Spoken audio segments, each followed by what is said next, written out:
Welcome back to the channel and welcome back to beautiful Chiang Mai. I have a question for you. What does a life well lived look like? I know that's a tough question because it can mean different things to different people. For some, a life well lived could be accomplishments in life, such as certain promotions or titles you've carried throughout your life. And for others, it could be experiences. It could be going to all the national parks back there in the United States. It could be traveling to 100 countries. So it could be all about experiences. Well, today I'm going to take you to an interview with a man, one John Higgins. And I think, in my opinion, that he has lived a life well lived. He's 86 years young. Let's go take a look. All right, so I've made it here to Chiang Mai Resort, and it is quite a lovely place. Let's kind of give you a 360 view. There's a water fountain right there. And I'm headed to the reception area, and we're going to go in here and we're going to have a conversation with John that I have no doubt that you will enjoy. I'll see you up there. So I am here with John Higgins, correct? John Higgins, that's me. Yeah. So take us back to the moment. What was life growing up in, you said Western Europe? Or Western England? West of England, yes. Uh-huh.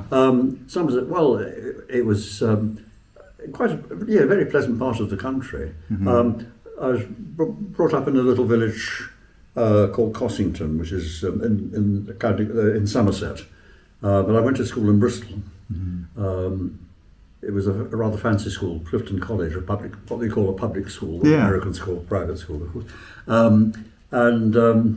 But my family weren't sort of rich and famous. I was a scholarship boy. There was a scheme they had. The idea was to give a scholarship to one of these fancy schools. Okay. And so I must have had the best result of a boy in the 11 plus exam in my town.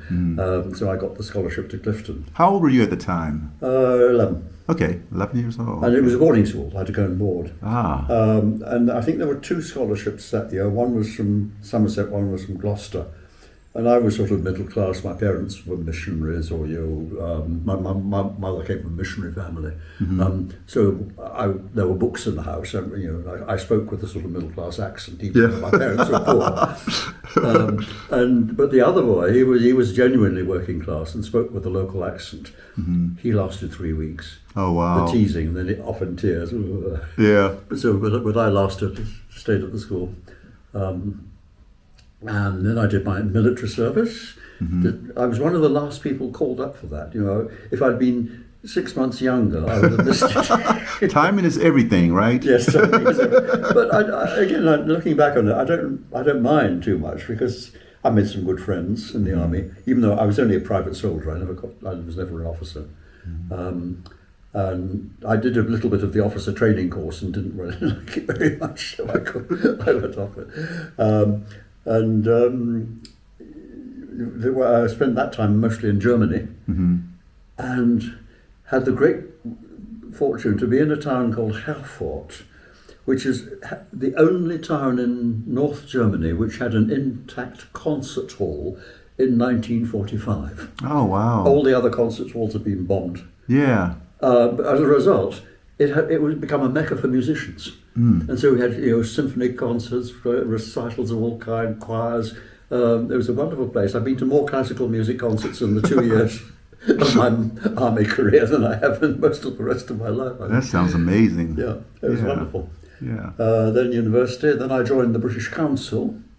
I didn't join. I applied to the British Council, and they found me this post here in Chiang Mai. Mm-hmm. It was where the university was opening. It was the first year.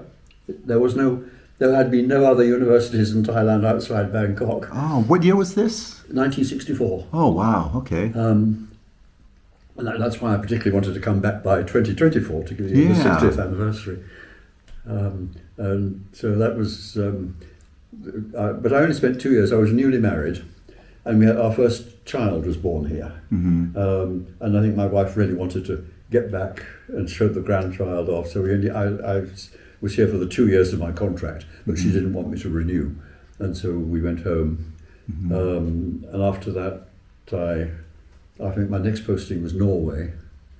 Okay, so you go from Chiang Mai back home. Back home, yeah. And then you were off to Norway. Yeah. Okay. And then I had a year in the States, Arizona. Then 3 years in Tanzania. Then I actually joined the official, the career service of the British Council. And they sent me back to Thailand again. That was my first visit. Where else? Turkey and Egypt. Sometimes I make a sort of puzzle of this. I've worked in all the countries of the world that begin or end with it as T or Y, except for Yemen and a few others. That is great. So what were you teaching? English is a foreign language. Okay. Yeah. But then what happened was in 1980, I purely by chance, I got involved with computers. I got a friend who was teaching me about computers. They wanted to put me on a committee which was going to computerize the British Council library. I see. And I said, very silly, I don't understand these things. They said, oh, that's all right, there's someone on the committee who will tell you what you need to know.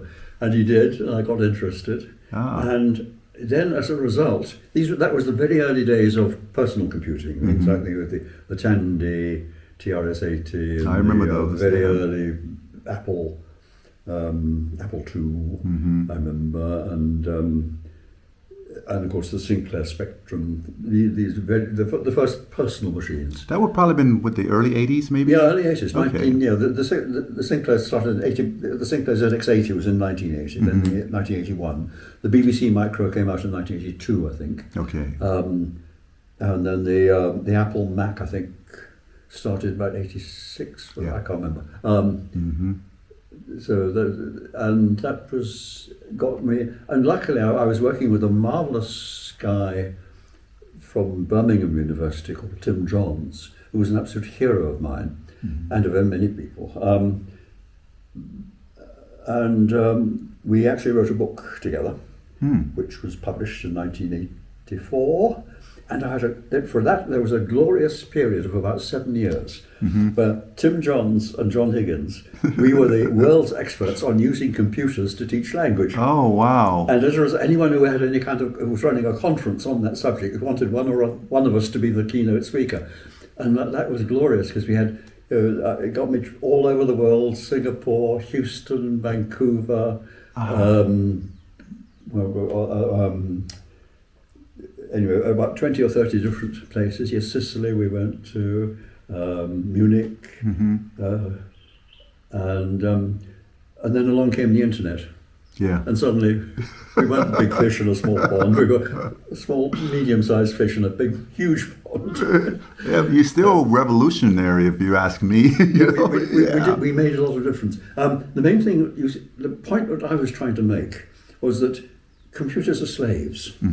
And I suppose it's the sort of thing that is probably a bit dangerous to say. I said we need to relearn the skills of slave owning in order to treat computers the way they should be treated. Because what was happening was that people were trying to turn computers into teachers, like human teachers. And that was wrong, because they did the job very badly. Humans are very good at being human teachers. Slaves are very good, computers are very good at being slave, just responding, doing what they're told. And so we produced a whole lot of software where the computer was really playing games, providing answers, doing exactly what the internet does, providing answers on demand, demonstrating, but not trying to teach. Right. Not trying to say to the never trying to do what the human teacher does to people. We say, good, do this.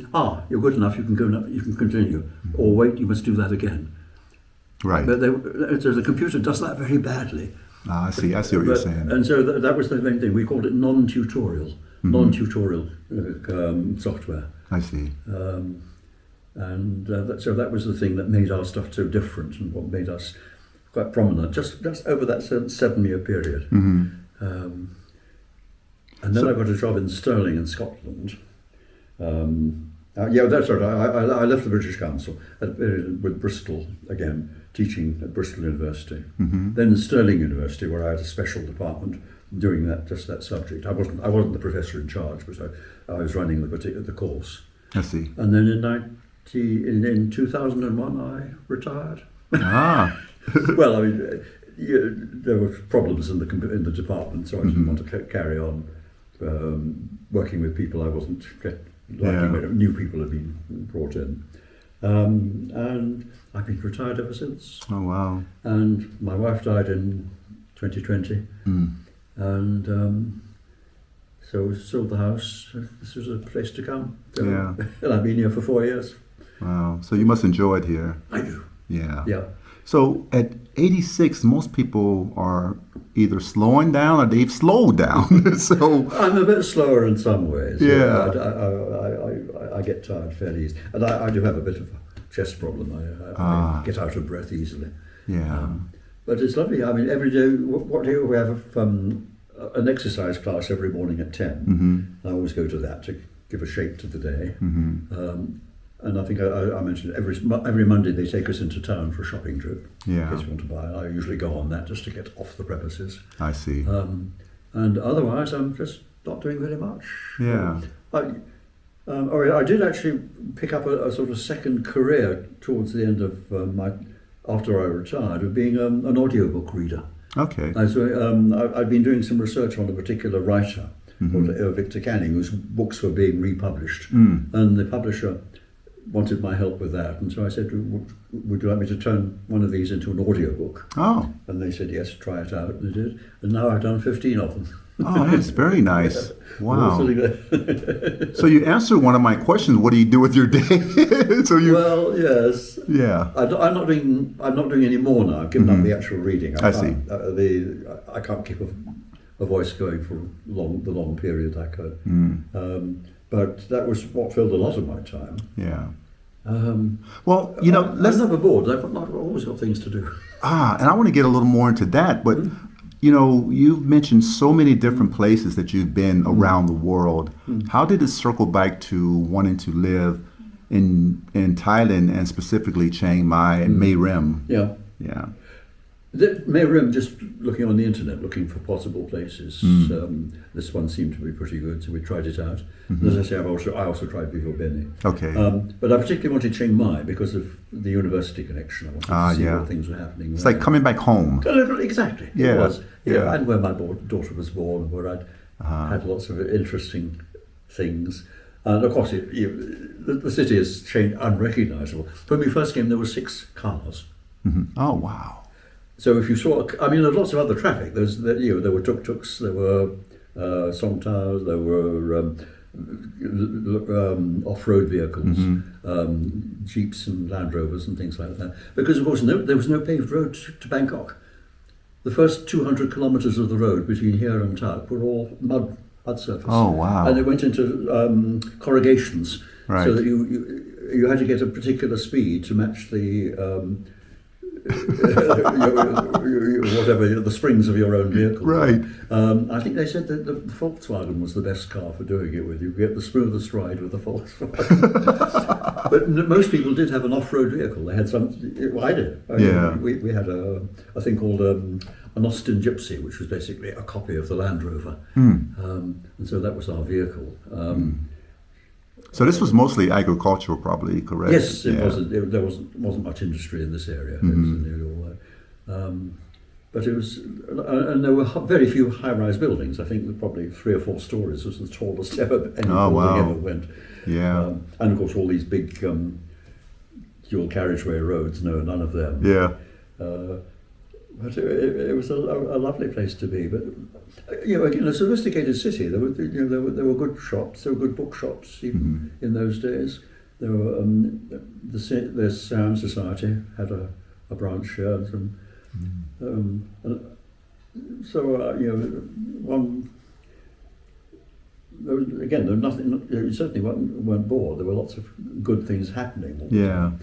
And I tried out various things. There was there was a man running the mental hospital, Suan Prung, and I got to know him quite well. And he encouraged me to do radio. He said, we'd give lessons by radio, and so we recorded some things.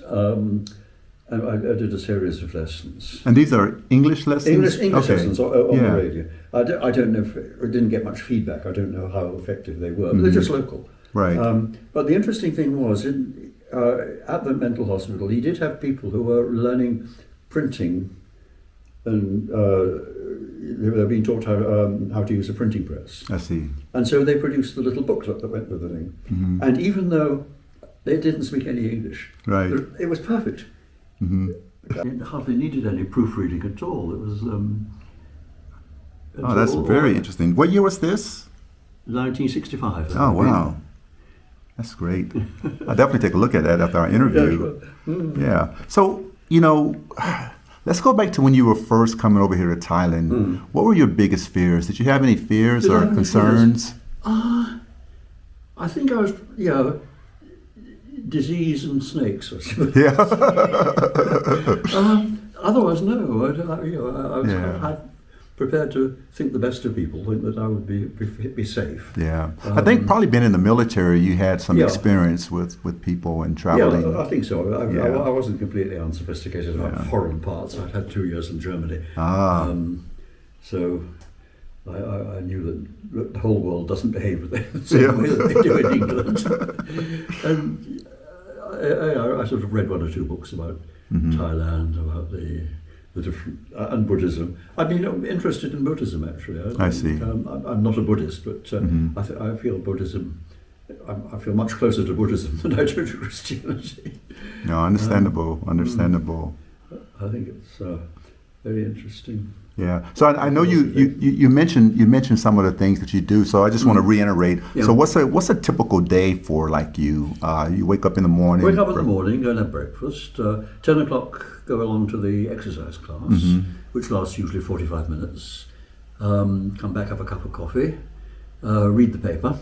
Just the download paper I get. Okay. Electronic paper. Then after lunch, they have afternoon activities. The only one I go to regularly is the Tuesday one, which is language exchange. Sure, it's just a simple task. Oh, okay, yeah. The idea is, we learn a bit of time. If the carers are around, maybe pick up some English while we're talking about it. The carers aren't bad, actually. They have enough English to cope with what they have to do. The practical things, clothing, furniture, washing, that kind of thing. I see. And some of them are better than that. Some of them speak a little bit more English. And the nurses, of course, are fine, and the reception staff, they speak very good English. Yeah, the young lady that escorted me over here, very good English and very kind. Yes, she's good. That's been, all the staff on the desk are like that. They're very helpful. Wow. And sometimes they need to.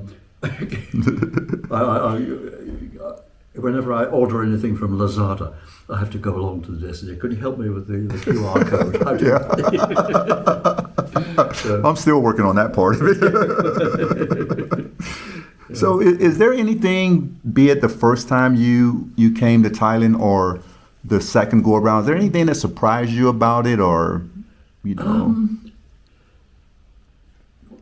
I suppose I'm surprised to the extent that how rather commercial and sophisticated it's gone. Things like I wouldn't have expected things like the malls to be quite as well developed as they are. But I suppose I shouldn't, because I remember Bangkok in the 70s already being very commercially developed. I see.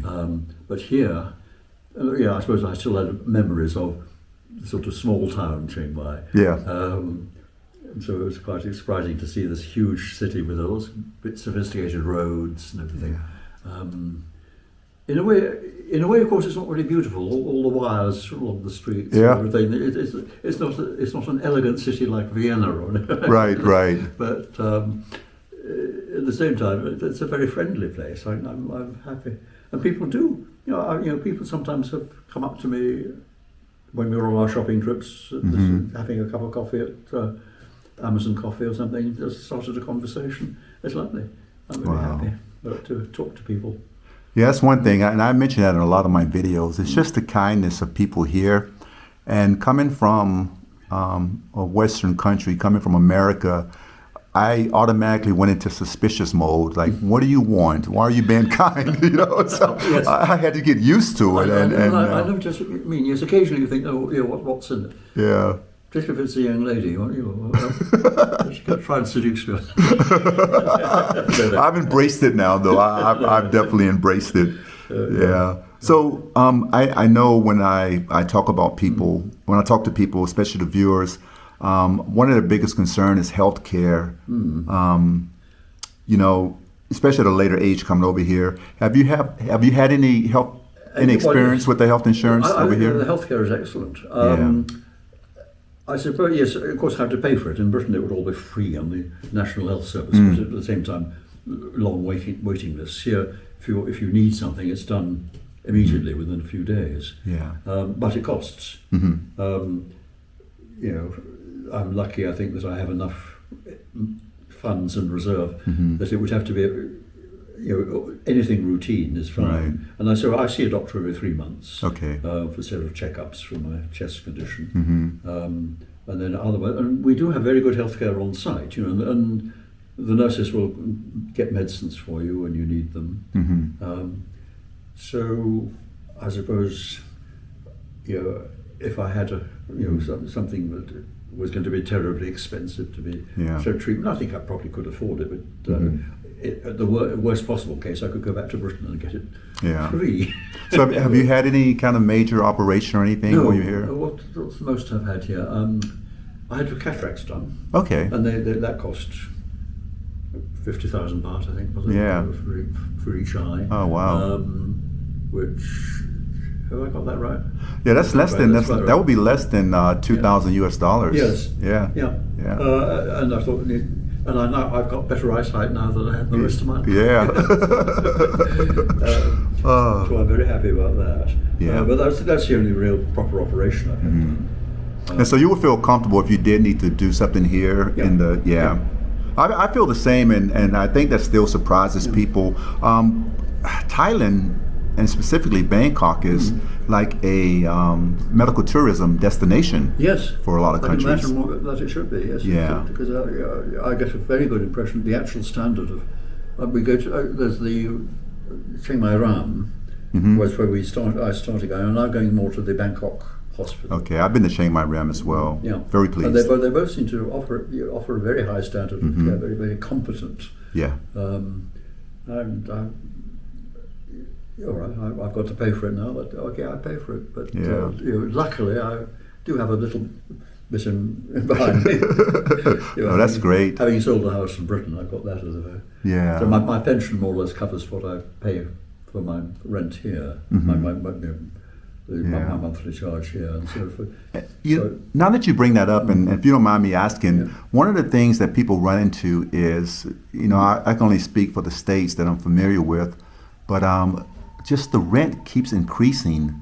Sometimes not just yearly, but like every 6 months for some people. It hasn't been too bad here. I think I've seen 3 price rises, but each case they were 5-6%, not too much. Yeah. So I'm now. I think when I started, I was in a much smaller and cheaper room before, and that was 70,000 a month. Now I'm paying 95,000 a month. But that covers your meals and 2-room suite. And 2 rooms, okay. I've got the 7-room as well. Yeah. It's nice to have a separate place to room. And a view of the pool, which I'm going to show them. Exactly. And then I've got the sauna downstairs, the pool. I'm the only person who uses this top pool. Wow. Almost private. It's getting a bit cold. I'm not. I usually swim every day, but now that the temperature's dropped below 21, I do not blame you. I'll leave it till February before I restart. Well, I have one of those philosophical questions for you. So, at this stage of your life, what does happiness mean for you? I have family who love me and come out.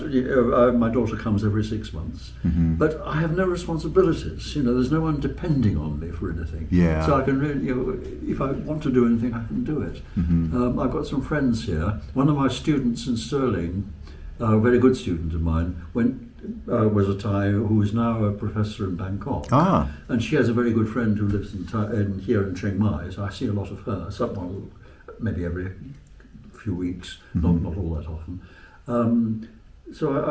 I've got a few friends around the place as well that I get on reasonably well with. Yeah. Nobody close, but Yeah. but yes, as I say, I feel lucky. I feel this is I'm in the right place. I've got lots of things I can think about and do, and positive, and I'm away from some of the political things. I keep getting letters from friends, emails at Christmas from friends in Britain saying, "You are lucky to be away from this terrible, all the political trouble we're having." I could totally understand. So there we are. So if you could speak directly to someone in their 60s or 70s who are afraid, or they may think it's too late to move somewhere like Chiang Mai, what would you tell them? Do you have any advice for people? I'm just trying to think about that. Yeah, certainly anyone who's had any experience of living and working overseas, no problem. Right. But if people have been very limited and not used to other cultures at all, they need to prepare themselves, I think, rather more carefully. Because we have had a few cases here of people who arrived and just got terribly unhappy, and after 4, 6, 8 weeks were gone back. But in cases of people who already have some experience of moving around the world or living in places other than their hometown, then no problem. This is such a friendly place in general. That's great. I mean, it's not perfect, obviously. There is some crime here, obviously. Right. But otherwise, I'm very happy. It's not exactly home. I love that Robert Frost definition of home. Home is the place that when you've got to go there, they've got to take you in. Ah. No, that's not Thailand. Right. Because if I do something silly here, they can throw me out. Exactly. No complaint. But then I have to go back to Britain. So Thailand is not my home in that sense, but it is home in the sense that I feel very comfortable here, and I want to be here for the rest of my life. Yeah. So with 86 years of life, is there one lesson or piece of wisdom you wish you had learned earlier, or? Gosh, that's an interesting one. Well, lots of things I look back on and think, oh yes, I got that one wrong. Hindsight, right? Hindsight, plenty of hindsight. Yeah. But, no, I don't think there is. There's been ups and downs, obviously. Yeah. But I've come out the other side content. And it's just, and just the short time I've known you, and the emails we went back and forth. One of the things, the feeling that I get from you is that, and what the experts say is happiness is being present in the moment. And I get that feeling with you, and I do the same thing. I try not to live in regrets or what if I would have. I'm in the moment, and that's what keeps me happy and grounded. Well, I certainly get a very good impression. That sort of impression I get from your blogs. Thank you. I've read 3 or 4 of them. Watched 3 or 4 of them, and I think I admire greatly what you're doing there. No, I appreciate that. Well, I want to thank you for your time, and I think people are going to really benefit from this because, one of the things that I try to let people know on a regular basis is what's possible.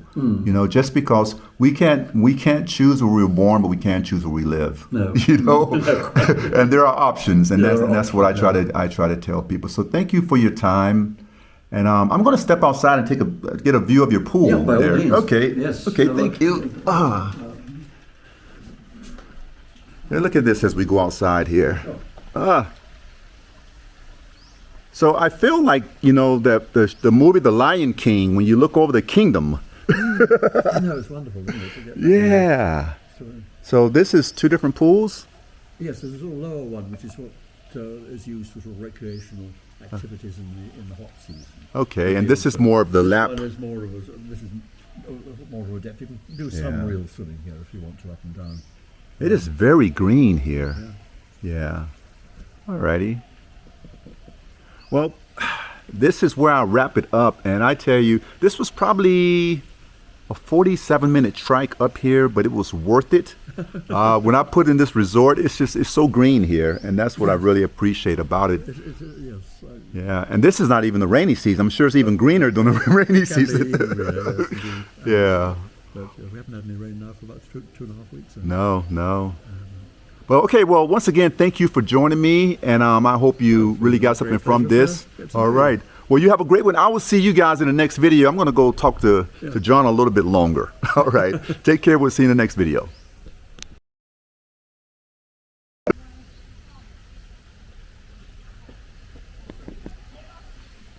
Hey, it's me again. So I spent maybe another 30-45 minutes in there talking with John, and such a remarkable man. I found out that he wrote a book, his memoirs, and just that short conversation that you heard just now just really got me just curious. And like I said before, I love to hear people's story. And so what I'm going to do is I'm going to put a link in the description. If you're curious about his website, he has a website that he still maintains at 86 years old. He has his website, and his book is on that website as well. But this is what I love about doing what I do with this YouTube channel. It's the people that I get to meet. So once again, I just want to reinforce that I really appreciate you coming here with me on a weekly basis. And I love the comments that I get from you guys, and just thank you for your time. And once again, I love you, and I'll see you guys in the next video. Thank you.